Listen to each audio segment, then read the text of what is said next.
Kembali lagi di Kita Pondok Podcast. Lepas nafas, Tarik napas, buka mata. Saya Lanti Wirano. dan saya Yuni Kendikan.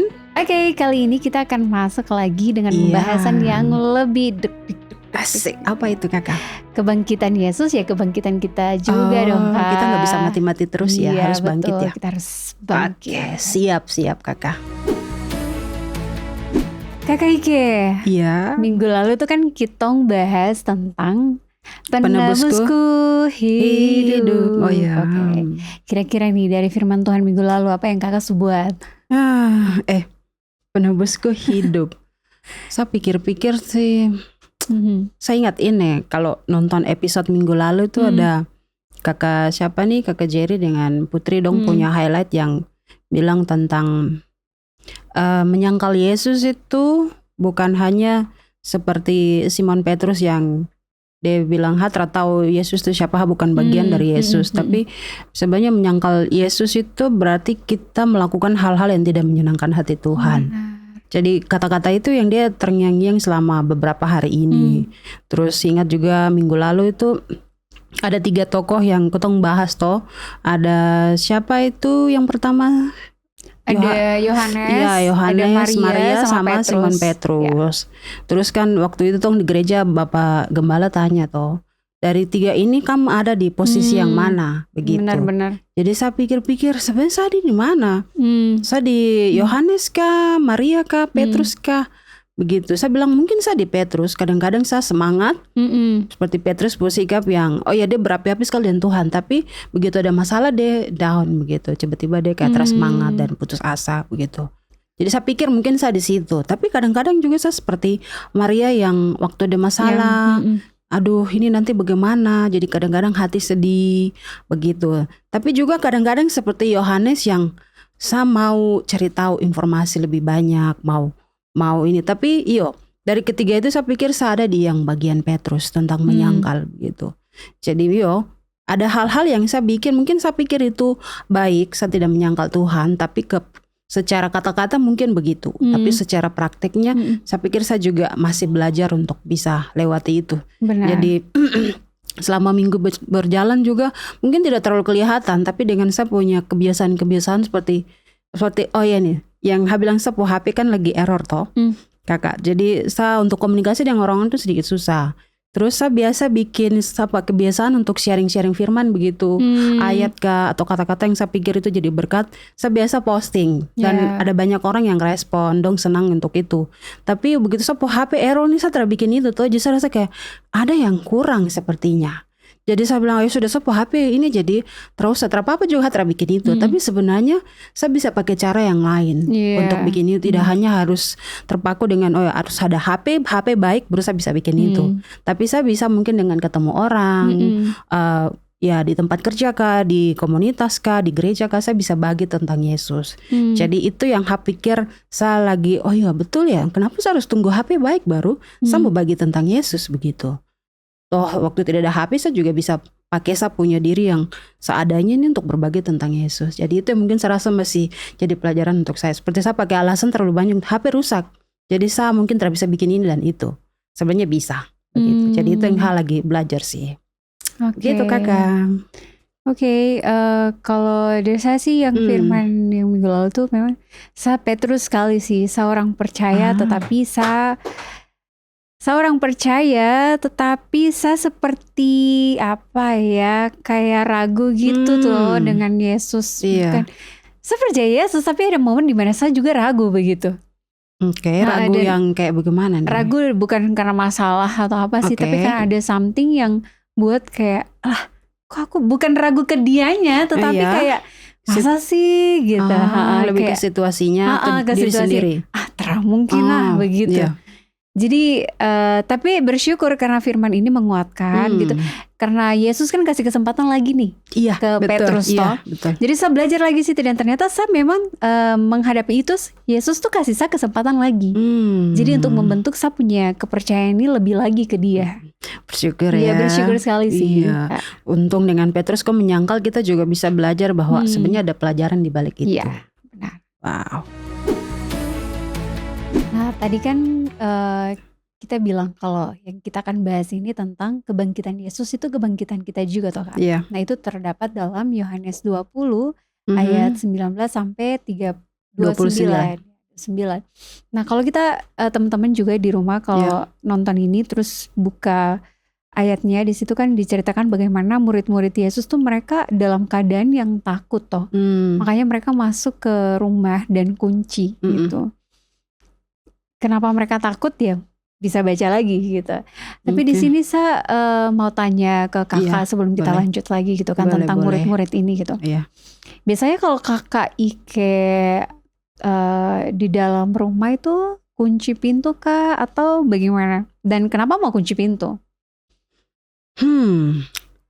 Iya sih. Jadi kalau saya nggak cerita ini kan bicara setelah Yesus mati terus bangkit terus dong ketemu dia mayat katanya hilang, tidak tahu siapa yang ambil atau bagaimana. Tapi ada juga yang percaya kalau Yesus sudah bangkit begitu.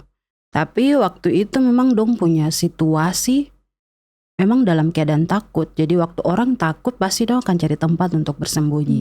Betul, begitu. Tempat Jadi yang aman yang lah ya. aman menurut dorang.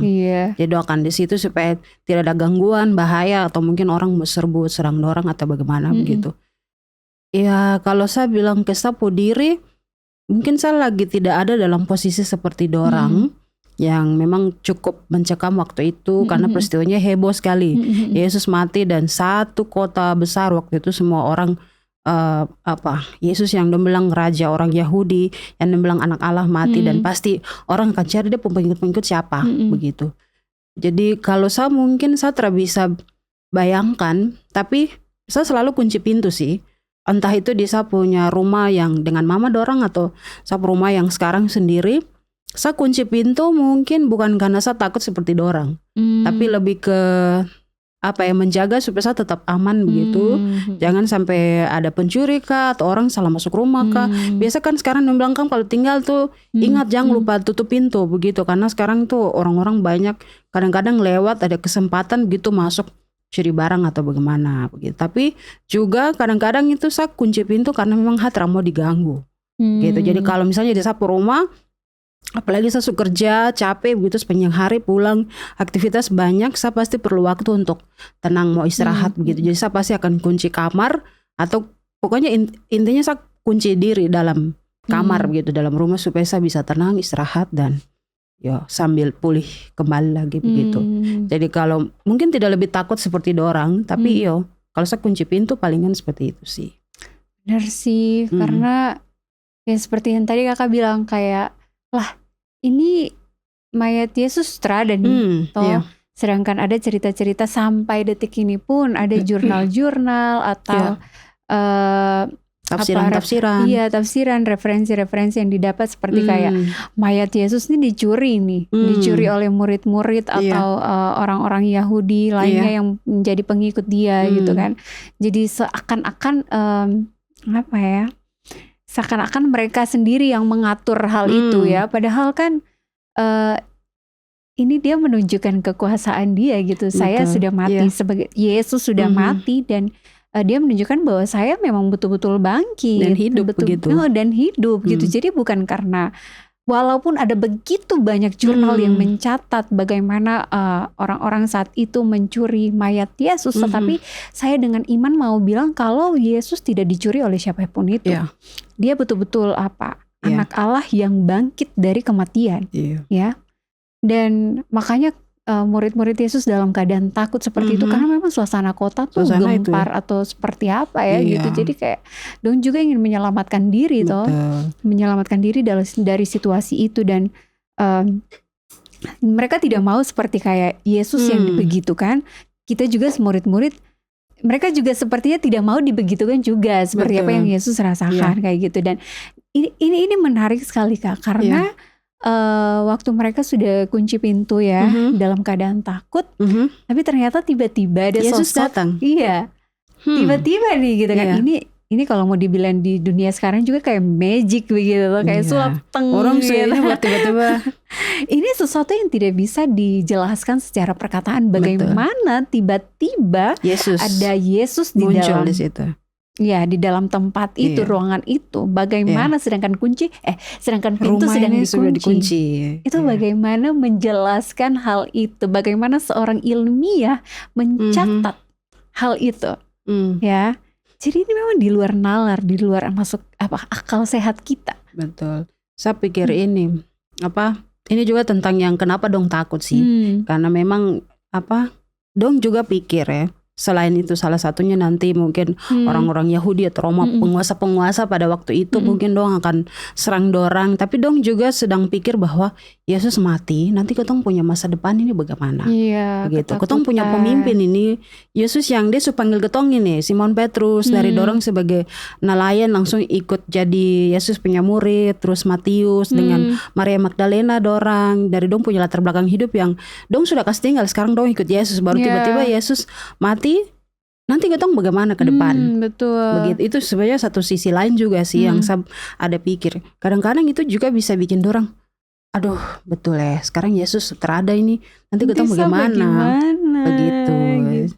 Betul, dan makanya saya yakin sekali Yesus tahu kalau mereka juga dalam keadaan yang takut, kakak. Makanya di sini Yohanes mencatat damai sejahtera bagimu sebanyak 3 kali. Karena memang betul-betul ketakutan tuh ada sekali dengan murid-murid Yesus ini gitu.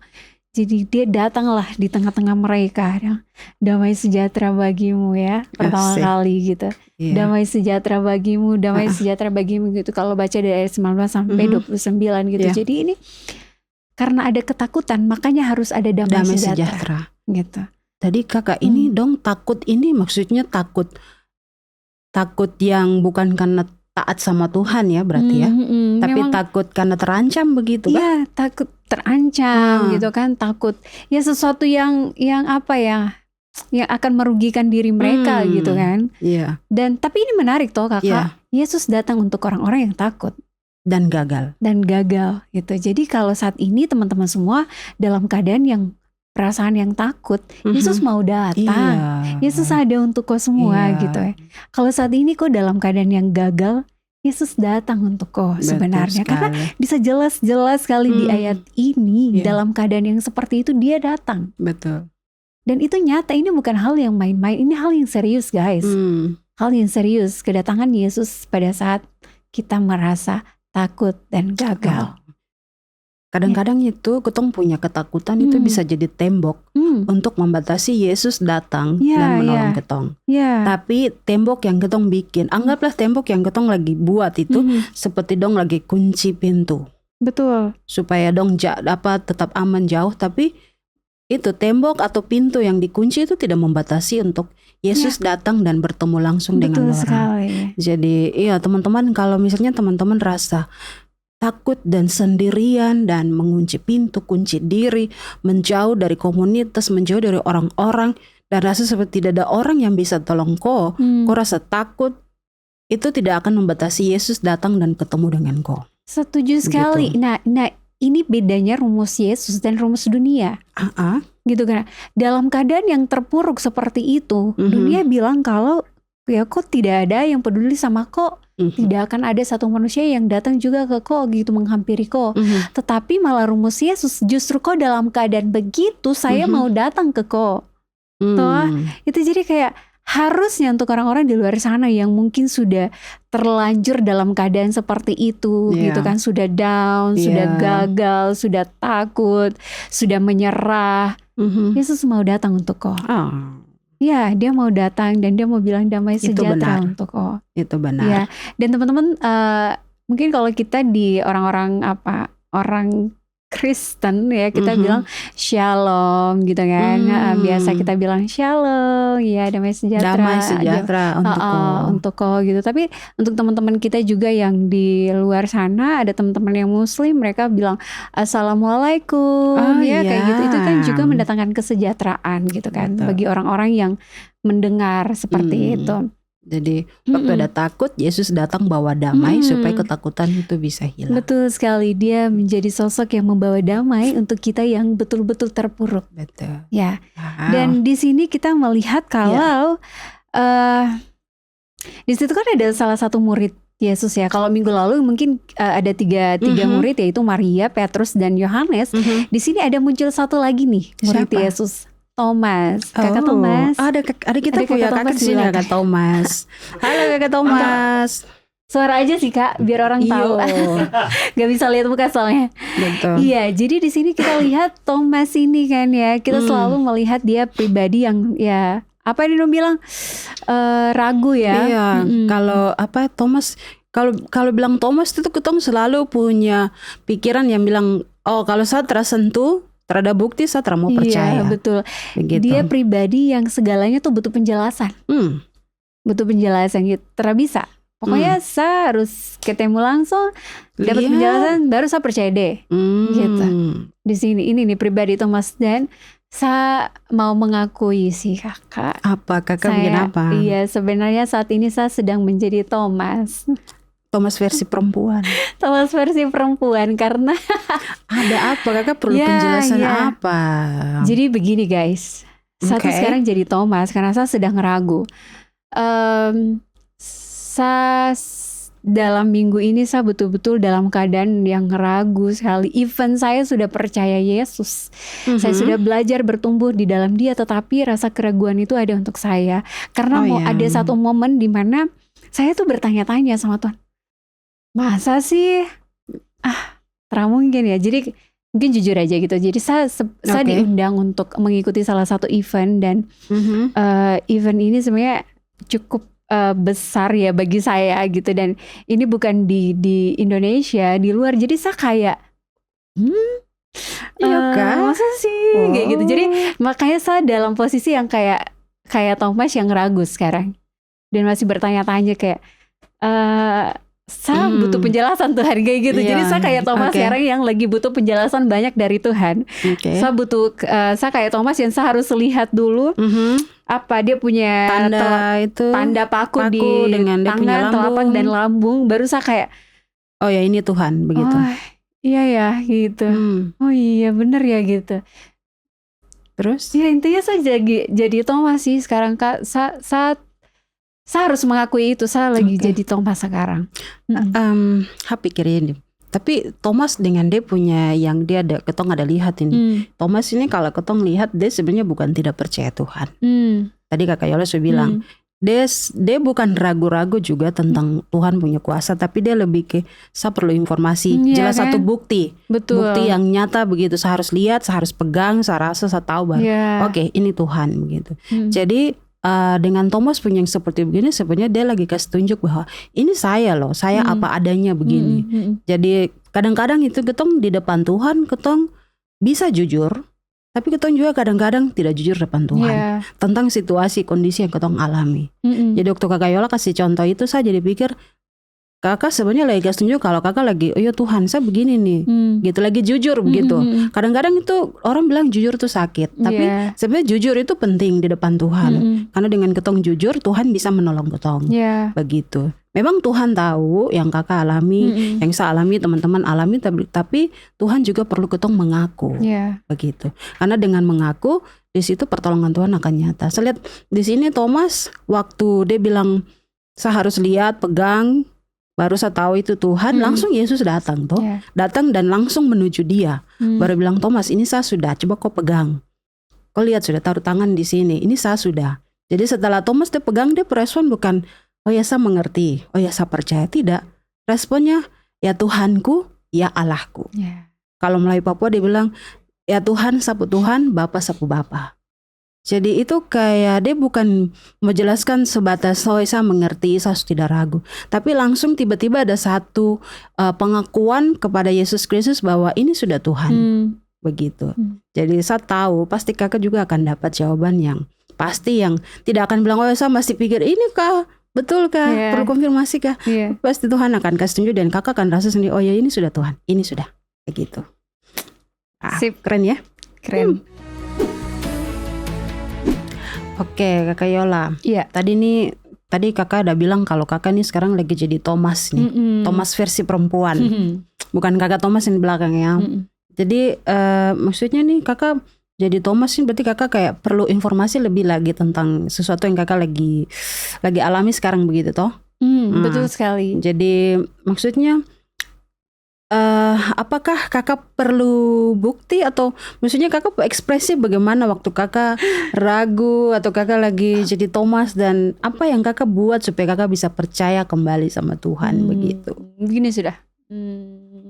Itu ekspresi lagi ragu nih Tuhan. Okay. Lagi ragu nih kayak gini. Jadi seperti Thomas yang dia mengakui dia apa di sini. Dia percaya Yesus, tapi dia juga tidak main-main seperti tidak pura-pura. Dia pura-pura. Kalau memang dia tidak mengerti, ya udah dia terang mengerti si Thomas. Apa adanya begitu. Dia tidak seperti orang-orang yang dia tidak mengerti tapi bilang mengerti. Saya mengerti begitu kan. Apalagi murid Yesus nih kan. Sudah 3 tahun lebih sama-sama, masakan ia tidak mengerti apa yang Tuhan ini gitu. Jadi saya memposisikan diri sama persis seperti Thomas yang ya mungkin orang-orang di luar sana melihat saya seperti hamba Tuhan, pelayan Tuhan, masa guru sih lagi, masa sih pernah ragu, masa sih dalam hal ini saja kok ragu, dan saya mau bilang ya saya ragu. Saya tidak membanggakan ini, tetapi saya mau mengakui dengan jujur di hadapan Tuhan kalau ya saya ragu Tuhan. Tapi saya percaya Tuhan kok. Saya percaya dan saya mengakui kalau saya tidak mengerti rencana Tuhan dalam hidup saya, tetapi saya percaya bahwa masa depan saya pasti cerah gitu. Dan memang dalam keadaan yang seperti itu, kadang kayak apa ya kakak, ya biasalah orang-orang Kristen di luar sana kalau ketemu dengan orang-orang seperti kita tuh kayak hamba Tuhan baru. Hamba gitu Tuhan baru masa. Hamba Tuhan baru, kenapa begitu? Ya kan, saya juga manusia dong. Dan saya hanya mencoba untuk jujur, makanya lebih baik saya jujur di hadapan Tuhan sih. Karena kalau jujur di depan manusia kadang-kadang kita diadili, dijudge, diintimidasi seperti lebih begitu. Banyak dijudge daripada didengar. Betul. Sedangkan Tuhan yang betul-betul mendengar, dan dia juga sosok yang adil gitu untuk saya. Dia tidak menghakimi Dia tidak menghakimi saya, tapi dia adil dan mengasihi saya gitu. Dan kalau tadi saya bilang saya ragu, betul sekali Kak. Jadi kemarin waktu komsel saya juga bilang itu kan. Saya bilang ini event yang karena gini loh Kak. Kakak lagi santai-santai terus tiba-tiba ditelepon terus dibilang gini. Yola nanti ikut kegiatannya ya gitu. Kegiatan ini, kegiatan apaan kayak gitu kan. Kegiatan apaan? Nanti kalau sudah pergi baru saya sebut lokasi, asik. Saya penasaran tadi ya, sudah tahan dulu.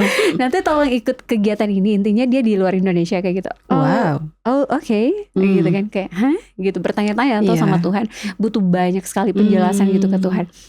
Lalu tiba-tiba kemarin itu waktu saya dengan teman-teman kita komsel gitu kan, sharing-sharing. Ada pertanyaan yang bilang bagaimana supaya kau punya iman itu bertumbuh gitu lah. Dalam keadaan seperti itu.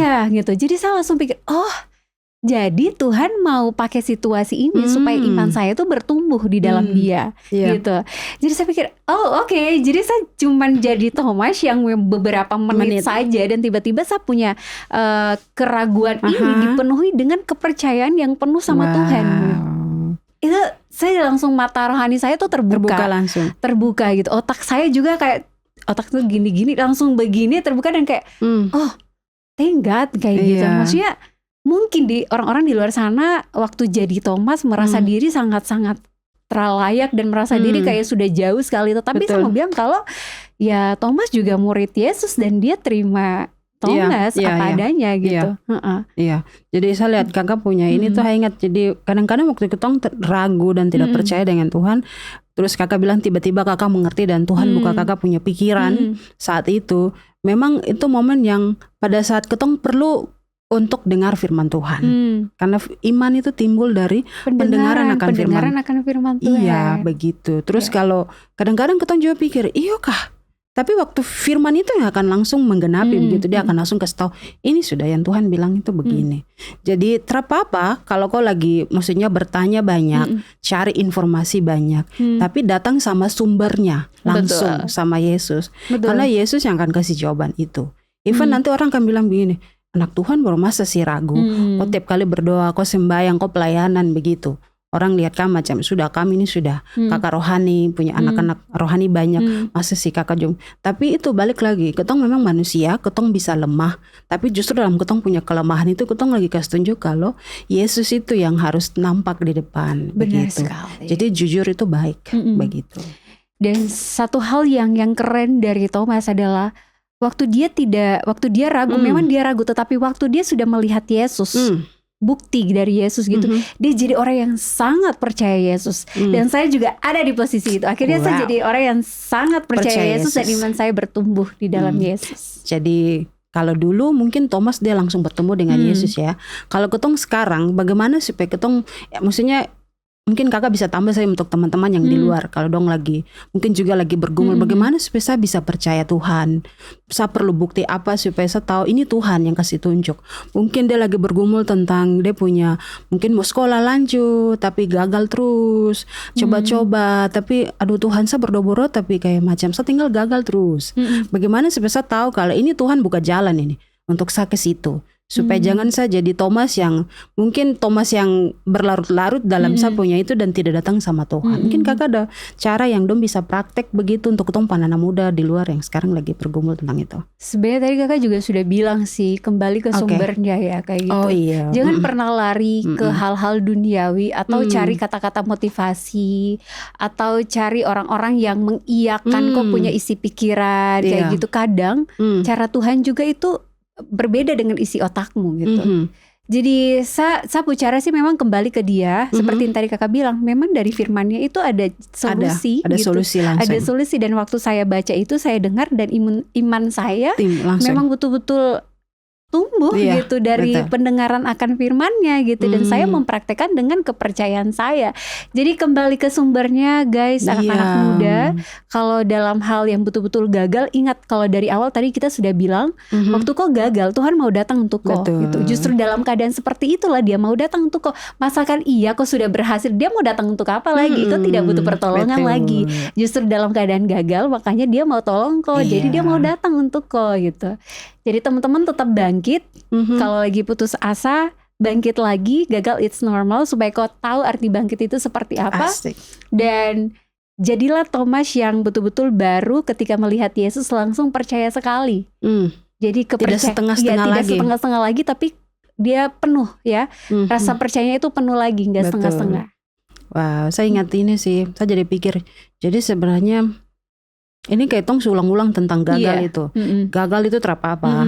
Tidak apa-apa kok gagal. Karena dengan gagal kau akan belajar bagaimana kau akan berhasil di masa yang akan datang. Tapi dengan Tuhan begitu. Kadang-kadang kau gagal, kau ngerasa kayak sudahlah, saya sendiri. Tidak ada yang peduli dengan saya punya yang kegagalan sekarang. Saya ingat sih kakak, pernah ini waktu saya kuliah sih, saya rasa seperti kayak saya lihat Tuhan ada di mana waktu saya gagal. Begitu. Jadi pernah ada terjadi kegagalan waktu saya kuliah. Terus tiba-tiba saya beasiswa putus nih. Saya rasa seperti, aduh, kayaknya Tuhan, maksudnya kalau saya tahu dan saya gagal di depan, jangan izinkan itu barang kau sejalan sampai mau berakhir, baru tiba-tiba itu gagal, begitu. Jadi kalau mau gagal ya sudah dari awal toh kasih tahu begitu. Jangan sampai ketong jalan-jalan yang sudah akhir baru tiba-tiba gagal. Tapi dari peristiwa itu saya belajar bahwa tidak apa-apa, itu jadi pengalaman bersama Tuhan, supaya saya bilang oke, itu bisa jadi kesaksian yang saya bisa bagi ke anak-anak muda, teman-teman yang lain, bahwa saya pernah gagal tapi Tuhan tidak pernah gagal untuk tolong saya begitu. Jadi tidak apa-apa, itu baik begitu. Betul. Saya yang gagal mengerti rencana Tuhan sih sebenarnya, tapi Tuhan tidak pernah gagal. Tidak pernah gagal.